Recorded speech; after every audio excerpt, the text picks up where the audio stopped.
You wave at him, and he looks up.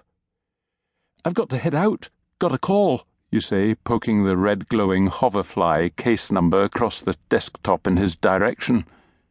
He nods, catches it, and drags it down to his dock. "I'm off duty in 10, so you're holding the fort. Ping me if anything comes up." Elvis bobs his head, then does something complex with his hands. "Yes, sir, ma'am. I'll take care of things. You watch me." Then he drops back into his cocoon of augmented reality. You can see him muttering under his breath, crooning lyrics to a musically themed interface. You sigh, then reach up, tear down the control room, wad it up into a ball of imaginary paper, and shove it across to sit in his desk. There's a whole lot more to shift-end handover than that, but something tells you that McDougal's case is going to take priority. And it's down to the front desk to cadge a ride. It's an accident of fate that put you on the spot when Mac's call came in.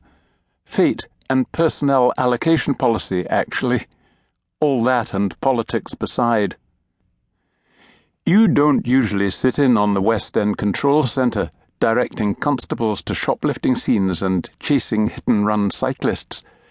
Nominally, you're in charge of the Rule 34 squad, the booby prize they gave you for backing the wrong side in a political bun fight 5 years ago.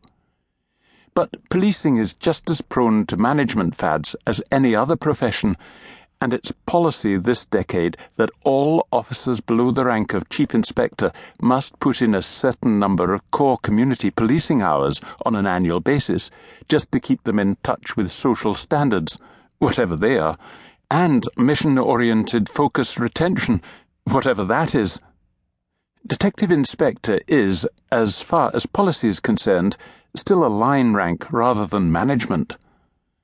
And so you have to drag yourself away from your office for 8 hours a month to supervise the kicking of little out ass from the air-conditioned comfort of a control room on the 3rd floor of Fettes Avenue Police HQ. It could be worse. At least they don't expect you to pound the pavement in person. Except Jason McDougal has called you out to do some rare on-site supervision on a 2-wetsuit job. Back in the naughty noughties, a 51-year-old Baptist minister was found dead in his Alabama home wearing not 1, but 2 wetsuits and sundry bits of exotic rubber underwear, with a dildo up his arse. The cover-up of the doubly covered-up deceased finally fell before a Freedom of Information Act request. If it's not as if it's like isn't he well known in Edinburgh, city of greystone propriety and ministers stern and saturnine, with the most surprising personal habits, but propriety and the exigencies of service under the mob of puritanical arseholes currently in the ascendant in Holyrood dictates discretion. If Jace is calling it openly, it's got to be pretty blatant, excessively blatant, tabloid grade even, which means... Enough of that. Let's see if we can blag a ride, shall we? "Afternoon, Inspector. What can I do here?" You smile stiffly at the auxiliary behind the transport desk. "I'm looking for a ride. What have you got?" He thinks for a moment. 2 wheels or 4? 2 will do. Not a bike, though.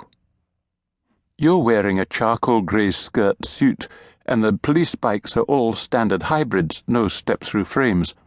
It's not dignified, and in these straitened times your career needs all the dignity it can get. "Any segways?" "Oh, hi, ma'am. I could certainly do one of those for you." His face clears, and he beckons you round the counter and into the shed.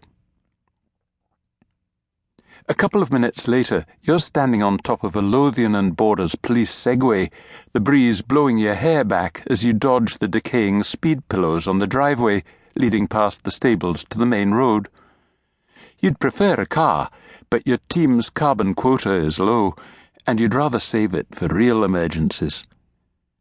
Meanwhile, you take the path at a walk, trying not to lean forward too far. Police Segways come with blues and twos, taser racks and overdrive, but if you go above walking pace, they